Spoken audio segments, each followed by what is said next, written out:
Hello students, स्वागत है आपका मेरे YouTube चैनल एग्जाम 321 पर।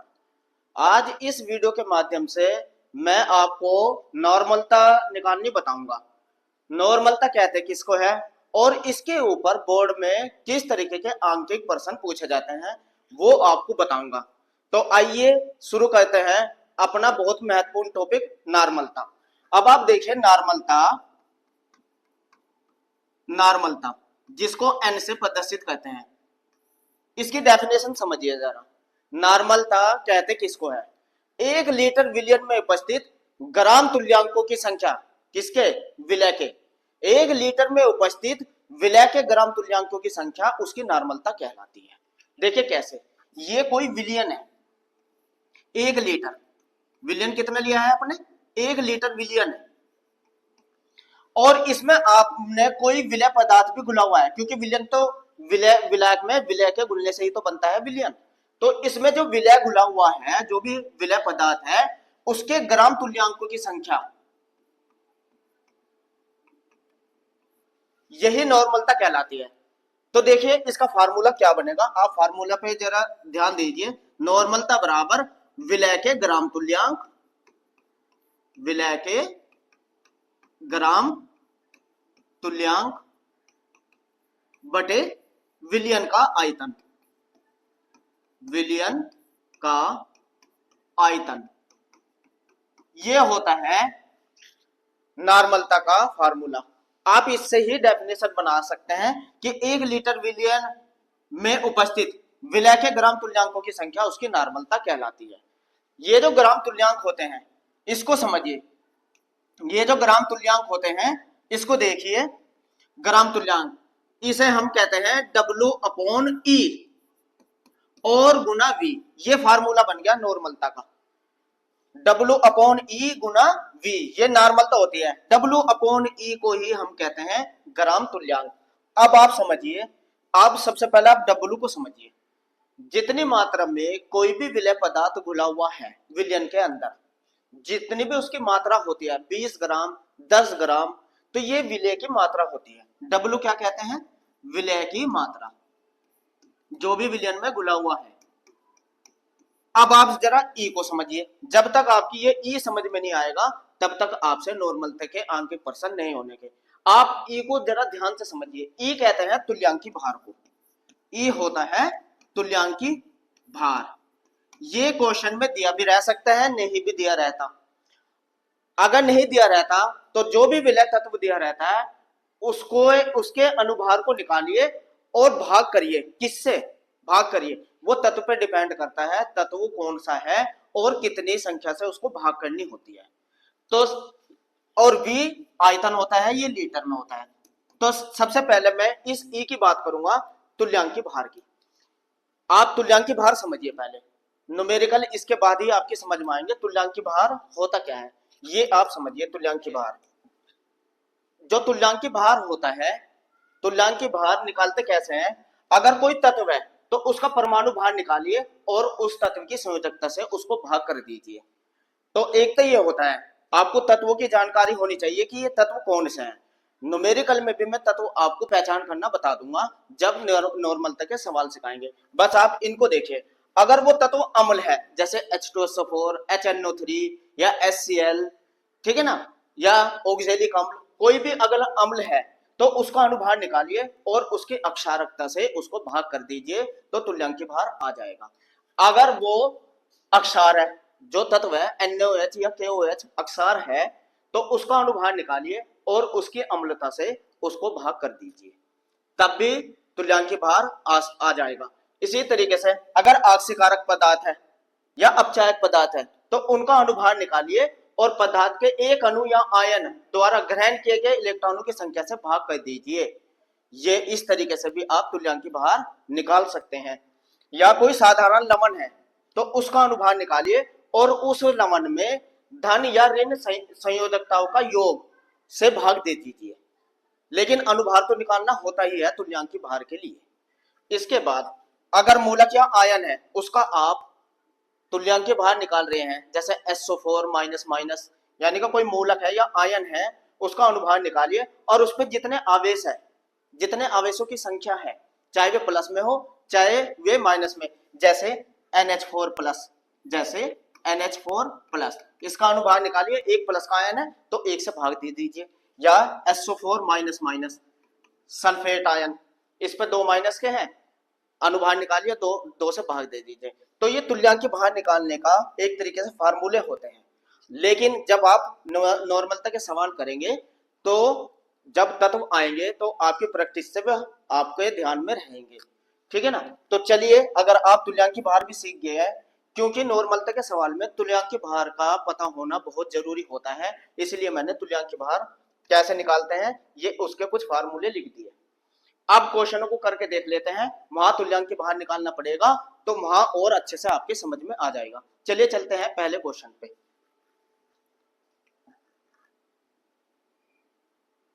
देखिए, ये पहला क्वेश्चन है नॉर्मलता निकालने के लिए। पहला ही क्वेश्चन देखिए आप, क्या कहा है पहले क्वेश्चन में, इसको समझिए। 4 ग्राम सोडियम हाइड्रोक्साइड, देखिए ये दिया है सोडियम हाइड्रोक्साइड को जल में घोलकर विलयन का कुल आयतन 250 ml कर दिया गया, विलयन की नॉर्मलता ज्ञात कीजिए। अब आप देखिए, जो ये विलय पदार्थ कौन है, NaOH, कितनी मात्रा उसकी, W जो दिया वो दिया है 4 ग्राम, यानी कि घुलने वाली चीज, विलयन में घुलने वाली चीज है NaOH, उसकी मात्रा दी है 4 ग्राम। सबसे पहले आप इसको लिखिए। दूसरा तत्व कौन सा दिया, NaOH, देखिए NaOH सोडियम हाइड्रोक्साइड, ये अक्षार है, अक्षार की पहचान होती है OH अणुओं की संख्या। कितने OH है इसमें, एक। OH के अणुओं की संख्या कितनी है, एक। तो तुल्यांकी भार जब इसका निकालेंगे तो सबसे पहले इसका अनुभार देखिए, अनुभार कैसे निकलता है, Na के होते हैं 23 प्लस O के 16, परमाणु भार जो है इनके 16 होते हैं और हाइड्रोजन का होता है 1, तो यह आ जाएगा टोटल 40 अनुभार आया ये, ना कि तुल्यांकी भार, जबकि नॉर्मलता के सवाल में आपको तुल्यांकी भार लेने होते हैं। तो अब तुल्यांकी भार, सबसे पहले अनुभार निकालिए आप तत्व का, और उसको अगर ये अक्षार है तो इसकी अम्लता से भाग कर दीजिए, अम्लता है इसकी 1, क्योंकि OH का अणुओं की संख्या है 1, तो इसे 40 को 1 से भाग कर देंगे तो तुल्यांकी भार आ जाएंगे इसके 40 ही, यानी कि E आ गया आपके पास 40। समझ में आया E कैसे आया, ठीक है ना, 40 ही आ गया। अब आप देखिए कुल आयतन कितना, V देखिए कितना है, V बराबर दिया है 250 ml, 250 ml, लेकिन नॉर्मलता के सवाल में आयतन लीटर में रखना होता है, तो इसको ml को भी लीटर में चेंज करिए। क्या करेंगे हम, इसको 250 को 1000 से भाग कर देंगे, 0 से 0 गई 0.25 लीटर, ये आ जाएगा लीटर। अब आप देखिए, आपको इस क्वेश्चन में W चाहिए था, तुल्यांकी भार चाहिए था और आयतन चाहिए था, तीनों चीज है। अब नॉर्मलता का फार्मूला लगाइए, नॉर्मलता का फार्मूला होता है N बराबर W/E गुना V। W कितना है 4 ग्राम, बटे तुल्यांकी भार कितना आया है 40, और गुना आयतन कितना है 0.25, यही तो है, मान रख दीजिए। अब देखिए कितना आएगा, 4 एकम 4, 4 दाम 40, ये दशमलव हटाएंगे तो 2 जीरो ऊपर आ जाएगी, क्योंकि दशमलव के बाद 2 अंक है, 2 जीरो ऊपर आ जाएगी, और इस जीरो से ये जीरो कैंसिल, आ गया 10 ग्राम तुल्यांक बटे लीटर, ये इसका आ जाएगा, आंसर आया 10 ग्राम तुल्यांक बटे लीटर। ये नॉर्मलता निकल के आ गई। तो आपने जाना तुल्यांकी भार, बस डिपेंड करेगा तुल्यांकी भार आप पे निकालना आना चाहिए, जिसका मैंने फार्मूला बताया था। चलिए धीरे धीरे आपको क्वेश्चन समझ में आने लगेंगे। आइए दूसरा क्वेश्चन को देख लेते हैं नॉर्मलता के।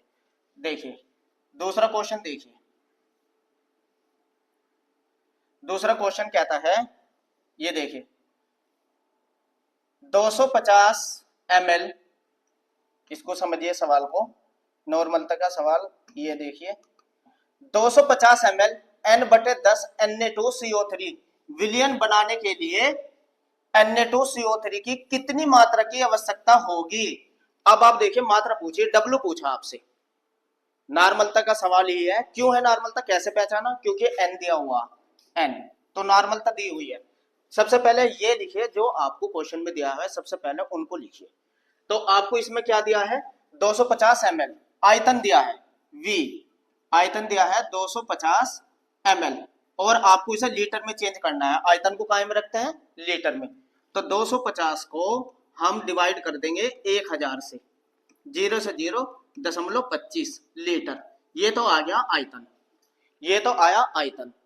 अब आप देखिए इसमें नॉर्मलता, नॉर्मलता कितनी दी, n बराबर 1/10, ये नॉर्मलता दी n/10। अब यहां तत्व कौन सा दिया, Na2CO3, Na2CO3, इसका तुल्यांकी भार निकालेंगे। तो तुल्यांकी भार कैसे निकलेगा, आपको मैंने अभी बताया था, जो तत्व दिया उसका अनुभार निकालिए। किसका अनुभार निकलेगा, Na2CO3 का। अब आप यहां देखिए इसमें आयनों की संख्या भी आप देख सकते हैं, Na2CO3, N पे एक प्लस का होता है लेकिन दो अणु है, 2 प्लस आ जाएंगे, और CO3 पे 2 माइनस माइनस, Na2 यानी कि 2, यानी आप क्या कर सकते हैं, इसे 2 से भाग दीजिए।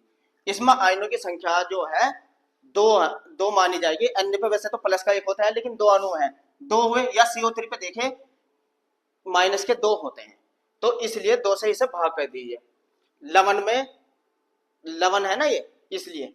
अब आप देखिए अनुभार निकालिए, N का होता है 23, 23 गुना 2, क्योंकि N की संख्या है 2, प्लस कार्बन का कितना होता है 12 अनुभार, प्लस 3 गुना O का कितना होता है 16, और भाग इसको देना है किससे, 2 से।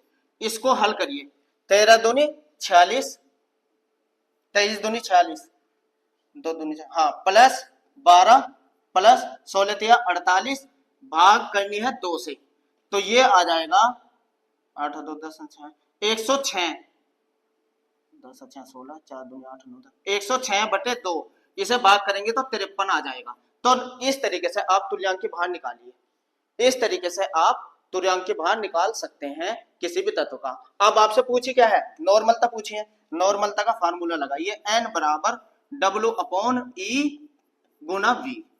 मान रखिए W भी आपके पास है, कितना है, नहीं W तो सॉरी, W आपको निकालना है, W एक तरफ रखिए, W बराबर क्या हो जाएगा, N गुना E गुना V, तीनों आपके पास है। नॉर्मलता कितनी है 1/10, तुल्यांकी भार कितना आया है 53, और V कितना आया है, V आया है आपके पास इसमें 0.25, डेसिमल हटाइए, नीचे 2 जीरो बढ़ जाएगी। और अब आपको क्या काम करना है, 25 की 53 की गुना करिए, 25 दिया 75, हासिल के 5, और 25 पंजे 125, और 7, 25 है 7 32, 132, और कितने अंकों बाद दशमलव लग जाएगी, कितनी जीरो है नीचे, 1 2 3, 3 अंक, 1 2 3, ये ग्राम में आ गया 1.325 ग्राम। इस तरीके से आपने ये नॉर्मलता का सवाल भी निकाला जिसमें आपको पूछा था मात्रा पूछी थी। इस तरीके से आप नॉर्मलता के सवाल को बहुत इजी वे में कर सकते हैं अगर आपको तुल्यांकी भार निकालना आ रहा है। चलिए तीसरा क्वेश्चन देख लेते हैं।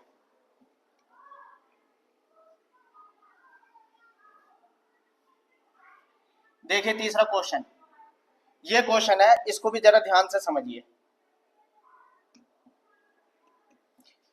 1 विलियन में 40 ग्राम NaOH, देखिए इसमें फिर NaOH आया, को 500 मिली जल में घोला गया है, इसकी नॉर्मलता की गणना कीजिए। देखिए क्या निकालना, नॉर्मलता, आपके फिर नॉर्मलता पूछी है, लेकिन क्या दिया है 40 ग्राम, तो एकदम लिखिए W बराबर घुलने वाली चीज विलय की मात्रा 40 ग्राम, ऐसे लिखिए पहले आप, विलय की मात्रा है 40 ग्राम, इसके बाद तत्व क्या है NaOH है, इसका तुल्यांकी भार निकालिए E, क्या बताया मैंने, अनुभार बटे क्या हो जाएगा इसकी अम्लता, क्योंकि ये अक्षार है अम्लता, तो अनुभार जब इसका निकालेंगे देखिए 23 प्लस 16 प्लस 1 बटे अम्लता इसकी एक ही हो जाएगी, क्योंकि OH के अणुओं की संख्या 1 है। अक्षार में आपको OH के अणुओं की संख्या देख लेनी है कितनी है। अगर ये होता CaOH का होल ट्वाइस, तो देखिए OH के अणु 2 आते तो 2 से भाग होता, ठीक है। OH के अणुओं की संख्या देख लीजिए, तो ये आ गया आपके पास 40 बटे 1 बराबर 40, तुल्यांकी भार भी आ गया 40। अब आप जरा ध्यान दीजिए, और क्या दिया इसमें V। आयतन कितना दिया है 500 ml, लेकिन इसको लीटर में चेंज करेंगे तो 500 को 1000 से आप डिवाइड करिए तो क्या आ जाएगा 0.5 लीटर, क्योंकि लीटर में चेंज करना होता है नॉर्मलता के सवाल में। तीनों यूनिट आपके पास आ गई है। अब नॉर्मलता का फार्मूला लगाइए। नॉर्मलता बराबर होते हैं W/E गुना V। W देखिए कितना दिया है इसमें, W है 40 बटे तुल्यांक की भार भी आया है 40 और गुना आयतन कितना आया है 0.5। तो अब आप देखिए दशमलव हटाइए, एक जीरो और बढ़ा दीजिए, जीरो से जीरो गई, 4 दाम 40 और 5 दूनी 10, तो 2 आ जाएगी। इसकी नॉर्मलता कितनी आ जाएगी 2 ग्राम तुल्यांक बटे लीटर। इसके फार्मूला हो जाएगा ग्राम तुल्यांक बटे लीटर, ये इसका आ जाएगा। तो इस तरीके से आप नॉर्मलता बहुत इजी वे में निकाल सकते हैं अगर आपके पास तीनों यूनिट है। नेक्स्ट क्वेश्चन देख लीजिए एक और। मैंने इसमें वही क्वेश्चन लिए हैं जो बोर्ड में लगातार पूछे जाते हैं। ये क्वेश्चन भी बहुत इंपॉर्टेंट है, इसको जरा समझिए आप। ये प्रतिशत का सवाल है और लगातार बोर्ड में पूछा जाता है। 96% सल्फ्यूरिक अम्ल। अब आप यहाँ ध्यान दीजिए, ये प्रतिशत में अगर आपको क्वेश्चन दिया हुआ है, आप जरा ध्यान दीजिए क्या है ये 96%। तो W जो है विलय की मात्रा दी है इन्होंने 96, ठीक है 96 दिया है। प्रतिशत का मतलब आप समझिए। अब ये 96 जो है, यहाँ देखिए शुरू में क्या है द्रव्यमान है ना, द्रव्यमान। यहाँ ध्यान देना है आपको, क्वेश्चन में 25 वाले सवाल में यहाँ दिया रहेगा जरूर, क्या दिया है द्रव्यमान, तो ये ग्राम है, विलय काय में दिया है ग्राम में। अब जो ये प्रतिशत होता है, प्रतिशत समझिए ये विलयन की मात्रा होती है। अब ये मात्रा काय में दी होती है वो यहाँ देखिए, इसके नीचे क्या दिया है द्रव्यमान, यानी कि भी ग्राम में दी है। तो आपको लिखना है विलयन की मात्रा, विलयन की मात्रा, ये भी आपको द्रव्यमान में यानी कि ग्राम में दी है, कितनी 100 ग्राम। अब जरा आप मुझे ये बताइए, ये जो मात्रा है ये W है, जबकि नॉर्मलता आपसे पूछी हुई है, तो ये जान के ही आपको एक यूनिट से दूसरी यूनिट में चेंज करा रहा है। आयतन लेना होता है ना, लेकिन इसने क्या दिया भार दिया। तो इस मात्रा को आप आयतन में कन्वर्ट करेंगे, आयतन में कन्वर्ट करेंगे। कन्वर्ट करने का तरीका क्या होता है ये समझिए आप। कन्वर्ट करने का तरीका ये होता है, जो आपको फार्मूला पता, विलयन का भार प्रतिशत में, ये फार्मूला जरूर लगेगा जब एक यूनिट को दूसरी यूनिट में चेंज करेंगे। विलयन का भार बराबर विलयन का आयतन और गुना विलयन का घनत्व, दोनों ही विलयन के लेने होते हैं, आयतन भी और घनत्व भी। अब आप देखिए आयतन कितना दिया है, आयतन तो है 100 और घनत्व भी दिया होगा डी, ये रहा देखिए घनत्व दिया है ना 1.84, नहीं सॉरी, यहाँ आयतन तो निकालना है आपको, आयतन तो आपको निकालना है, आयतन निकालना है। अब आप ये समझिए आयतन निकालना है, तो आयतन कैसे निकलेगा, V बराबर हो जाएगा, जो निकालना है उसे एक तरफ लिखिए, भार बटे घनत्व, भार बटे घनत्व। अब भार कितना है, विलयन का भार कितना है 100 और घनत्व कितना दिया 1.84, और ये डेसिमल हटाएंगे तो 2 जीरो और बढ़ जाएगी, इसे ऐसे ही रहने दीजिए, अभी इसे सोल्व ना करिए यहाँ। तो ये जो आया है आपका, ये भी ध्यान रखना, ये ml में आया है, ml में आया है, ठीक है, ये भी ध्यान रखना ml में है। इसको 1000 से जब भाग करेंगे, 1000 से भाग करेंगे तो ये कन्वर्ट हो जाएगा लीटर में, ml में है ये आयतन, तो इसे 1000 से फिर क्या कर देना आपको, डिवाइड कर देना है 1000 से, तो ये लीटर में चेंज हो गया। ऐसे ही रहने दीजिए, वहां फिर देखेंगे इसको, वहां करेंगे क्वेश्चन में सूत्र लगा के। अब आपको क्या काम करना है, तुल्यांक की बाहर वो निकालना है सल्फ्यूरिक अम्ल का, H2SO4 दिया है इसका, क्योंकि नॉर्मलता के सवाल में आपको तुल्यांक की बाहर चाहिए E। तो सबसे पहले इसका अनुभार निकालिए, अनुभार आप निकालना मैंने बता दिया, तो इस तरीके से 98 बैठेगा इसका अनुभार, याद रखना H2SO4 का अनुपात 98 होता है, निकाल के भी देख सकते हैं आप। और इसको 2 से भाग करनी है। अब आप कहिए 2 से भाग क्यों करनी है, क्योंकि तुल्यांक भार जो होता है, देखिए यहाँ H2 अम्ल है ना, ये हाइड्रोजन के अणुओं की संख्या कितनी है 2, तो इसलिए 2 से भाग, H प्लस आयन इसके अंदर 2 है, इसकी अक्षारकता से भाग करिए तो 49 आ गया। ये आ गया 49। अब आप नॉर्मलता का फार्मूला लगाइए और क्वेश्चन हो जाएगा n बराबर W अपॉन ई गुना V। यही तो होता है। अब W भी आपके पास है। W कितना है आपके पास? W ये रहा 96 बटे E कितना आया? 49 और गुना, अब ये रखे देखिए 1000 बटे ये जो 184 था ये ऊपर चला जाएगा गुना 184 और गुना 1000 यहाँ आ जाएगा क्योंकि ये तीसरी संख्या यहाँ आ जाएगी, है ना ये। और इसको अब आपको सोल्व करना है, इसको सोल्व कर लेना है और सोल्व करके इसका आंसर बैठेगा 36 पॉइंट कुछ, इसका आंसर बैठेगा। आप मैं इसको कैलकुलेशन कर लीजिए 36.077 के लगभग इसका आंसर आएगा। आप इसको सोल्व करके देख लीजिए बस, ठीक है ना। इसको जीरो को कैंसिल मत करिएगा बिल्कुल भी, आप इन दोनों की गुना करके 49 से भाग कर दीजिए और जो आएगा 1 2 3 4 5 6 7 अंक बाद दशमलव लगाइए तो ये आ जाएगा। तो इस तरीके से ये हो जाएगा, ये 1000 यहाँ आएगा। चलिए आप इसकी कैलकुलेशन कर लीजिएगा जब देख लीजिएगा। अगर आंसर ठीक आता है तो बताइए, नहीं आता है तो कमेंट बॉक्स में लिखिए, मैं फिर इसको सोल्व कर दूंगा, ठीक है ना।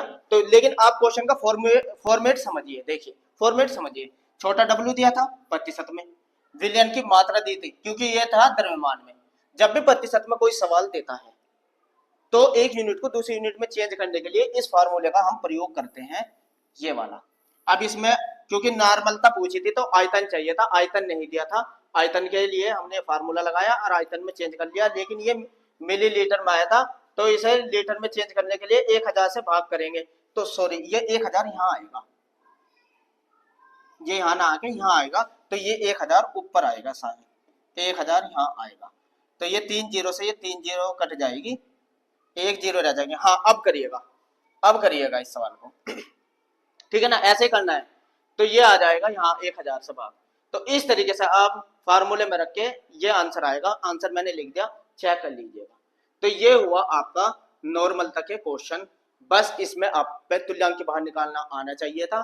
और जैसे ही जैसे क्वेश्चन की प्रैक्टिस हो जाएगी आगे भी मैं आपको इसी तरीके से क्वेश्चन निकालने बताऊंगा। मिलते हैं मेरी नेक्स्ट वीडियो में मोल प्रभाज के साथ। तो मेरे साथ जुड़े रहने के लिए थैंक्स। वीडियो अच्छी लगी है तो लाइक करिए, कमेंट्स करिए और सब्सक्राइब करिए। Thank you.